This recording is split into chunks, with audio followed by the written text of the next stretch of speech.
Sa ating pong balitang sports, kompleto na ang line-up ng Gilas Pilipinas na sasabak sa FIBA Asia Cup 2025. Alamin ang sports balita hatid ni Kyle Basa.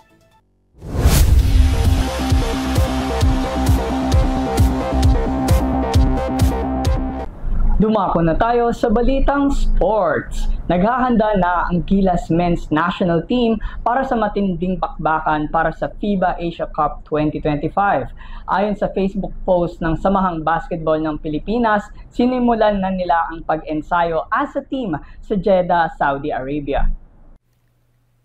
Matapos ang pagtapat nila kontra sa Macau Black Bears nitong Lunes, mas napatibay ang loob ng mga Gilas players na handa na sila sa bakbakan ngayong FIBA Asia Cup. Tinalo nila ang Black Bears sa scores na 103-98. Nagpahinga lang ang koponan ng ilang araw at dumiretso na ito papuntang Saudi Arabia nitong gabi ng Miyerkules. Dumating sila sa Jeddah, Saudi Arabia nitong Huwebes ng umaga. Ayon sa post ng SBP, ginanap umano ang unang ensayo ng Gilas ngayong araw kung saan lahat ng players ay determinado sa challenge na tatahakin.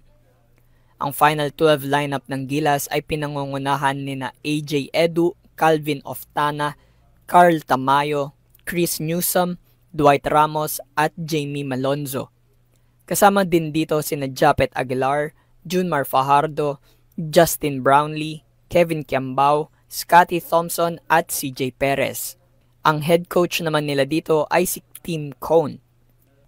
Makakatapat ng Gilas ang Chinese Taipei sa August 6, Australia naman sa August 7 at Iraq sa August 9. Abangan ang susunod na balitang sports dito lamang yan sa Euro TV News. Ako muli si Kyle Basa